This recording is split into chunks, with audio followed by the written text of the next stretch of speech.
Thanks for joining me for your latest update from the Met Office. A big change is happening right now. We've had high pressure and easterly winds bringing a chill and a fair amount of dry weather so far through February. But out in the Atlantic, look at this big swirl of cloud, or swirls really. A set of areas of low pressure are being pushed in, and they are bringing that change, finally ousting the area of high pressure, switching the wind direction, which means milder air, but also wetter air. And many of us have seen some outbreaks of rain this morning. The damp weather continuing to track its way across parts of Scotland. Much of eastern England, though, staying dry. We've seen some sunshine here. We will see a bit more cloud moving in, and rain and drizzle on and off across the Midlands. Turning drier for Wales and southwest England, at least temporarily, along with Northern Ireland. But notice there's more rain starting to usher in towards the far west of Cornwall by 4 o'clock this afternoon.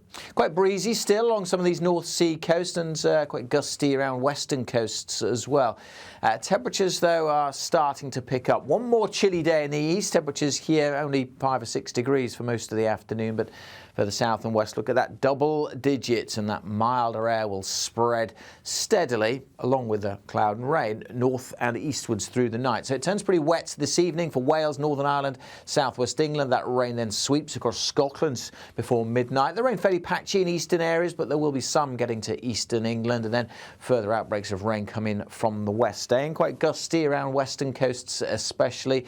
Elsewhere, though, the wind's starting to change direction, no longer coming in from the North Sea, so it will be turning milder. By first thing on Thursday morning, the temperatures are likely to be higher than they will be for much of the day. In the east, 7-8 degrees, and further west will start Thursday in double digits. So yes, a lot milder, but it is going to be pretty drab. A lot of cloud around, outbreaks of rain. A wet start for Wales, Northern Ireland, much of Scotland, seeing some heavier bursts of rain moving in. Again, maybe not much of it through the morning across parts of the east, and maybe East Anglia staying largely dry through the day. But then another pulse of rain comes into Scotland, Northern England and Wales come the afternoon. Cheers up a little bit in western Scotland, Northern Ireland, but then more showers come in here on a gusty wind. It also should turn drier by the end of the afternoon across Northern England, Wales and southwest England too. So we will see some sunny spells between the spells of rain that'll be weaving in. And look at these numbers, not seen these for quite some time. Double digits across the board, with many places getting into the teens, 15, possibly even 16 Celsius, where we see some sunshine. Obviously it won't feel all that pleasant when it's raining and when the winds are blowing.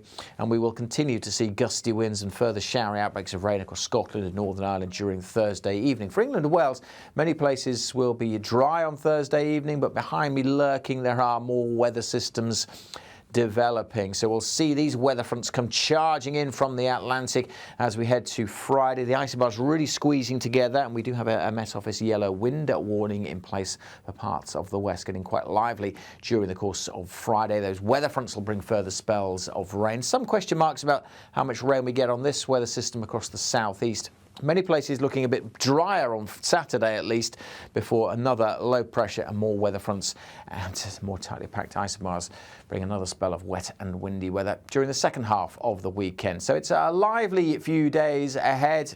Aidan will have much more in the 10-day trend. That'll be available on our YouTube channel by Wednesday afternoon, so make sure you hit subscribe.